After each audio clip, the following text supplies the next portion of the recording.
Eighty प्रथम प्रश्न पिला माने 50 टी प्रश्न भितरु समस्ते टेस्ट करिवे निजको इंटरनल आउ बोर्ड परीक्षा मिसेइकरी तमरो पूरा पूरा 50 टी प्रश्न आनी देछि तेणु देखिबा निजको टेस्ट करिबा। प्रथम प्रश्न एठी मनीष मन को प्रथमे शिक्षा रे सजाड़ी तापरे ताकू केउ कथा कहिले से बुझी पारिबो ताकू कोन हबो ताकू योजना कथा कहिले बुझी पारिबो। समस्ते लाइव चैट बॉक्स रे आंसर दउथिबे। द्वितीय प्रश्न संबलपुर अंचलर बधू मानंकु केउ फूलपरी हास्यमयी बोली कुहा जाइछि केउ फूलपरी ना शेफाली फूलपरी हास्यमयी बोली कुहा जाइछि। नेक्स्ट प्रश्न 3 नंबर बिराड़ी वैष्णव माने शासन क्षमता पाइबा लोभरे कौन हेबा पई बाहरी पड़ती सेमाने कौन हेबा पई ना जनतार प्रतिनिधि हेबा पई बाहरी पड़ती। 4 नंबर प्रश्न आजिर शिक्षित भोटदाता माने भोट देवाको कौन होइतांती भोट देवाको सेमाने उदासीन होइतांती कौन हबो ना उदासीन होइतांती भोट देवा पई इच्छा करूनांती। 5 नंबर प्रश्न केउ महादेश रे निरक्षरता सबुठु बड़ समस्या उत्तर कौन हबो उत्तर होची एशिया महादेश रे सबुठारु बड़ समस्या निरक्षरता। 6 नंबर प्रश्न शिक्षा को जिला परिषद सभार विचार निमंते क्यों क्रम रखा जाइतला शिक्षा को कौन कराउतला सभा ऊपर रखा जाइतला कृषि को शिक्षा को सभा तले रखा जाइतला नहीं कि सभा तले। नेक्स्ट प्रश्न सत्य होइतिले सांगातिक नाम रे उपाग्र लेखाटी क्यों कागज रे प्रकाशित होइतिला क्यों कागज रे ना कलिंग कागज रे प्रकाशित होइतिला। 8 नंबर प्रश्न विशेषज्ञ मानक विशेष सम्मान मिलू नहीं बोली भारतीय छात्र माने अमेरिका छाड़ी आसवा को चाहूना क्यों कागज रे यह प्रकाश पाइथिला क्यों कागज रे ना संडे स्टैंडर्ड कागज रे प्रकाश पाइथिला। वनवासी नारी मानकर गति को प्राबंधिक कहा सहित तुलना करिसंती प्राबंधिक निर्झरिणी सहित तुलना करिसंती। 10 नंबर प्रश्न संबलपुर अंचलर बधू मानक क्यों फूलपरी हास्यमयी बोली कुहा जाइछि संबलपुर अंचल बधू मानक शेफाली फूलपरी हास्यमयी बोली कुहा जाइछि। 11 नंबर केउ पुररे स्वकर्म सारी उत्कल पथरे गति करने को बारिद को लेखक निवेदन करिसंती। फास्ट कम फास्ट बेसिस समस्त आंसर दियंतु उत्तर होची पुष्पपुर रे तांकर कीर्ति सारी स्वकर्म सारी उत्कल पथरे गति करने को बारिद को लेखक निवेदन करिसंती। 12 नंबर प्रश्न गणतंत्र रे जनतार शासन किपरि हेबा स्वाभाविक गणतंत्र रे जनतार शासन जनतांकर शासन गणतंत्र रे कोन हो ना उत्तर होची परोक्ष होबा दरकार माने परोक्ष गणतंत्र। 13 नंबर प्रश्न केउ मानक द्वारा परिचालित शासन ही गणतंत्र प्रधान और प्रकृत विशेषत्व बोली कुहा जाइछि कुहा जाई पारे गणतंत्र रे गणंकर शासन गणंकर प्रचलित शासन। 14 नंबर प्रश्न क्या देखी गोसाई देहरु गम गम झाड़ बहीगला क्या देखी उत्तर होची पाणु को देखी नहीं जमती कि झाड़ झाड़ संगे पाणु बा पानी पानी को माने तुलना करिवो एमती मन रखिया पाई। 15 नंबर प्रश्न दरबार रे जोग देइथिबा राजा मानकर सर्वस्व कौन थिला सर्वस्व थिला कौन ना गंथाघर। 15 नंबर प्रश्न गंथाघर। 16 नंबर प्रश्न राजा माने किपर निजर मालखाना पूर्ण करुथिले राजा माने से माने जरिमाना करी प्रजा मान को जरिमाना करी निजर मालखाना पूर्ण करुथिले। 7 नंबर प्रश्न विश्वकवि अलेक्जेंडर समुद्र कूल पहुंची कहीं कांदी पकाइथिले ना जय करने को आउ राज्य नथिबारु से कांदी पकाइथिले। 18 नंबर प्रश्न आसीथिली फेरीगली शून्य हस्ते उक्तिटी कहार आसीथिली फेरीगली शून्य हस्ते उक्तिटी होची विश्व विजयी अलेक्जेंडर।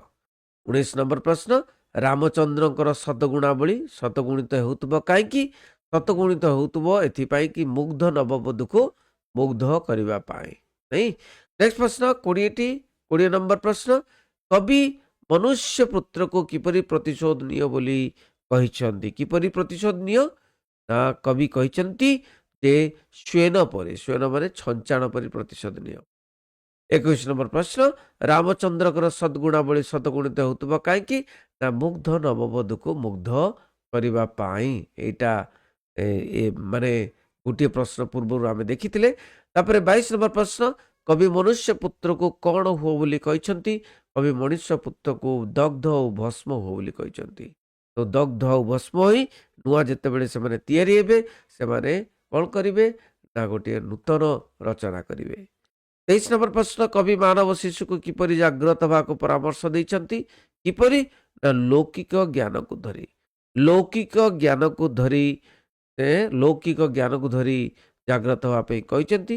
24 ନମ୍ବର ପ୍ରଶ୍ନ, ସୀତାପତ୍ର ଲେଖୁଥିଲା ବେଳେ କିଏ ହସି ହସି ପହଞ୍ଚିଲେ? ସୀତାପତ୍ର ଲେଖୁଥିଲା ବେଳେ ଲବକୁଶ ହସି ହସି ପହଞ୍ଚିଲେ। 25 ନମ୍ବର ପ୍ରଶ୍ନ, କାହାର ସାଧନା ଜୟଲାଭ କରୁ ବୋଲି କବି ସଚ୍ଚିଦାନନ୍ଦ ରାଉତରାୟ କହିଛନ୍ତି? ନା କୃଷର ସାଧନା ଜୟଲାଭ କରି ବୋଲି କହିଛନ୍ତି। କୃଷର ସାଧନା। 26 ନମ୍ବର ପ୍ରଶ୍ନ, ଆୟୁ ବଢ଼ିଲେ ଜୀବନରେ ମାୟାର ପ୍ରଭାବ କିପରି ହୁଏ ବୋଲି କବି କହିଛନ୍ତି? ଆୟୁ ବଢ଼ିଗଲେ ଜୀବନରେ ମାୟାର ପ୍ରଭାବ କେମିତି? ନା ଛାଇ ପରି ବଢ଼ି ବଢ଼ି ଚାଲେ ବା ବଢ଼ିଯାଏ। 27 ନମ୍ବର ପ୍ରଶ୍ନ, ମହାପାତ୍ରେ ବାବୁ ବଳରାମଙ୍କ ବ୍ୟବସାୟର କେତେ ଅଂଶୀଦାର ଥିଲେ? ବହୁତ ଇମ୍ପୋର୍ଟାଣ୍ଟ ପ୍ରଶ୍ନ। କେତେ ଅଂଶୀଦାର ଥିଲେ? ଉତ୍ତର ହେଉଛି 4 ଅଂଶୀଦାର ଥିଲେ। 28 ନମ୍ବର, କେଉଁ ନାମ ଶୁଣି ନୂଆ ଜମିଦାରଙ୍କର ମନ ଭାରି ଖୁସି ହୋଇଗଲା? ଯେତେବେଳେ ସେ ଜାଣିଲେ ଯେ ସଭା କାର୍ଯ୍ୟ ଶୁଣି, ନାଇଁକି ସଭା କାର୍ଯ୍ୟ ହବ, ସଭା କାର୍ଯ୍ୟ ଶୁଣି ତାଙ୍କର ଭାରି ଖୁସି ହୋଇଗଲା। ସଭା ପ୍ରତି ବହୁତ ଖୁସି ଥିଲେ। 29 ନମ୍ବର ପ୍ରଶ୍ନ, କେଉଁ ବିପ୍ଳବ ପରେ ଭାରତର ଜାତୀୟ ଆନ୍ଦୋଳନରେ ଏକ ନୂତନ ସ୍ପନ୍ଦନ ଦେଖାଯାଇଥିଲା? କେଉଁ ବିପ୍ଳବ ପରେ? ନା ଚୌରୀ ଚୌରା ବିପ୍ଳବ ପରେ। 30 ନମ୍ବର ପ୍ରଶ୍ନ, ରାଜା ଉଡ଼ନ୍ତା କଛପଟିକୁ ଦେଖି କ'ଣ କହିଥିଲେ? ରାଜା ଉଡ଼ନ୍ତା କଛପଟିକୁ ଦେଖି କହିଲେ ବିଚିତ୍ର ବିଚିତ୍ର। 31 ନମ୍ବର ପ୍ରଶ୍ନ, ରାଜାଙ୍କ କୋଳରେ ପାଚକର ସହକାରୀ କ'ଣ ବିଛାଇ ଦେଇଥିଲା? ରାଜାଙ୍କ କୋଳରେ ପାଚକର ସହକାରୀ କ'ଣ? ନା ମନ୍ତ୍ରୀଙ୍କର ପଗଡ଼ି ବିଛାଇ ଦେଇଥିଲା। ମନ୍ତ୍ରୀଙ୍କ ପଗଡ଼ି। 32 ନମ୍ବର, କଲିକତାକୁ ଠିକ୍ କେଉଁ ଖଣି ବୋଲି କୁହାଯାଉଛି? କଲିକତାକୁ ଗଣ୍ଠି କଟା ଖଣି ବୋଲି କୁହାଯାଉଛି। କ'ଣ? ନା ଗଣ୍ଠି କଟା। ଫଟାଫଟ ଆନ୍ସର ଦିଅ ଦେଖିକିରି। ଗଣ୍ଠି କଟା ଖଣି। 33 ନମ୍ବର ପ୍ରଶ୍ନ, କନ୍ୟା ପିତା ମକରା ମଳିକ ଆସାମ ଚା ବଗିଚାରେ ପଦୋନ୍ନତି ପାଇଁ ଶେଷରେ କ'ଣ ହୋଇଥିଲେ? ଶେଷରେ ସେ ଖାନ୍ ସମା ହୋଇଥିଲେ। କ'ଣ ହେଇଥିଲେ? ଖାନ୍ ସମା। 34 ନମ୍ବର, ସରୋବରରେ ରହୁଥିବା ଗଛପଟିର ନାମ କ'ଣ ଥିଲା? ସରୋବର ରହୁଥିବା ଗଛପଟିର ନାମ ଥିଲା କମ୍ବୁଗ୍ରୀବ। କ'ଣ ଥିଲା? କମ୍ବୁଗ୍ରୀବ। 35 ନମ୍ବର ପ୍ରଶ୍ନ, ରାତି ସାରା କେଉଁଥିରେ ମାତି ବିଜୟ ଘରକୁ ଫେରିଥିଲା? ରାତି ସାରା ସେ ସ୍ୱାଧୀନତା ଉତ୍ସବ ମନେଇକିରି ନିଜ ଘରକୁ ଫେରିଥିଲା। 36 ନମ୍ବର, କିଏ କମଳ ନୟନର ନୀଳ ଉତ୍ପଳାରେ ଦେବୀ ଆରାଧନା କରିଥିଲେ? ନା ଶ୍ରୀରାମଚନ୍ଦ୍ର। ପ୍ରଭୁ ଶ୍ରୀରାମଚନ୍ଦ୍ର କ'ଣ କରିଥିଲେ? ନା କମଳ ନୟନର ନୀଳ ଉତ୍ପଳାରେ ଦେବୀ ଆରାଧନା କରିଥିଲେ। 37 ନମ୍ବର ପ୍ରଶ୍ନ, ଏ ଦେଶର ଦୁଃଖ ଦୁର୍ଦ୍ଦଶାର କାରଣ ଲୋଡ଼ିଲେ ତାହା କେଉଁ ପରି ଜଣାଯିବ ବୋଲି ନୂଆ ଜମିଦାର ବକ୍ତୃତାରେ କହିଥିଲେ? ନା ତାହା କେମିତି? ନା ଦିନ ଆଲୁଅ ଭଳି ଜଣାପଡ଼ିବ ବୋଲି ସେ କହିଥିଲେ। ଦିନ ଆଲୁଅ ଭଳି। ନେକ୍ସଟ ପ୍ରଶ୍ନ, ଶୂନ୍ୟରୁ ଖସିଲା ବେଳେ ଗଛପଟି କେଉଁ ଶବ୍ଦ ଉଚ୍ଚାରଣ କରିଥିଲା? ଶୂନ୍ୟରୁ ଖସିଲା ବେଳେ ସେ ବୁଦ୍ଧୁ ଶବ୍ଦ ଉଚ୍ଚାରଣ କରିଥିଲା। ତାପରେ ଭାଳି ପଡ଼ିଥିଲା ବୁଦ୍ଧୁ କିଏ? 39 ନମ୍ବର, ଜନତାର ଫ୍ଲାଗଷ୍ଟାଫ୍ ଭାଙ୍ଗି କ'ଣ ଚିରି ଦେଇଥିଲେ? ଜନତା ଫ୍ଲାଗଷ୍ଟାଫ୍ ଭାଙ୍ଗି କ'ଣ ଚିରି ଦେଇଥିଲେ?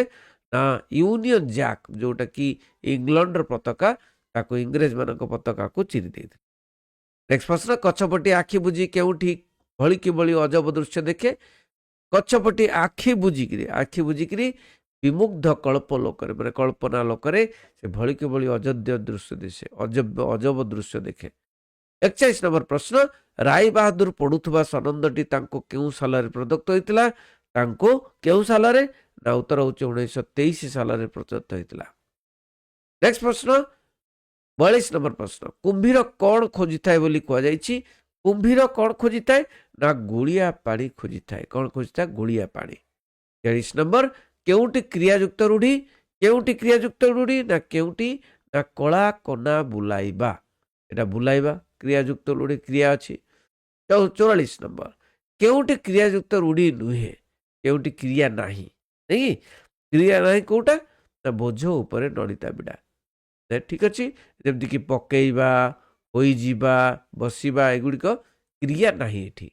ନେକ୍ସଟ ପ୍ରଶ୍ନ 45 ନମ୍ବର, କେଉଁଠି ତୁଳନାତ୍ମକ ରୂଢ଼ିର ଉଦାହରଣ ଅଟେ? ତୁଳନା କରାଯାଇଛି ନାଇଁ, ତୁଳନାତ୍ମକ ରୂଢ଼ି କୋଉଟା ତୁଳନାତ୍ମକ ରୂଢ଼ି? ତା ଉତ୍ତର ହେଉଛି ସିଂହ ପରି ଯୁଝିବା। ସିଂହ ସହିତ ତୁଳନା କରାଯାଇଛି। 46 ନମ୍ବର, ଅକଲ ଗୁଡୁମ ଏହା କେଉଁ ପ୍ରକାର ରୂଢ଼ି? ଅକଲ ଗୁଡୁମ ହେଉଛି କ'ଣ ନା କ୍ରିୟାହୀନ ରୂଢ଼ି, ତାର କ୍ରିୟା ନାହିଁ। ନେକ୍ସଟ ପ୍ରଶ୍ନ 47 ନମ୍ବର, ଦୋଷୀ ଶବ୍ଦର ବିପରୀତ ଅର୍ଥବୋଧକ ଶବ୍ଦଟି ବାଛ। ଦୋଷୀ ଶବ୍ଦର ବିପରୀତ ଶବ୍ଦ ନିର୍ଦୋଷୀ ବୋଲି ଲେଖିବନି, କ'ଣ ଲେଖିବ ନା ନିର୍ଦୋଷ। କ'ଣ ହବ? ନିର୍ଦୋଷ।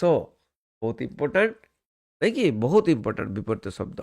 ନେକ୍ସଟ ପ୍ରଶ୍ନ 48 ନମ୍ବର, ବିନମ୍ର ଗୁହାରି କରିବା ଏହି ଅର୍ଥ ପ୍ରକାଶ କରୁଥିବା ରୂଢ଼ିଟି ଲେଖ। ବିନମ୍ର ଗୁହାରି କରିବା ମାନେ କ'ଣ? ବିନମ୍ର ଗୁହାରି କରିବା ହେଉଛି ଗୋଡ଼ ହାତ ଧରିବା। କ'ଣ? ଗୋଡ଼ ହାତ ଧରିବା।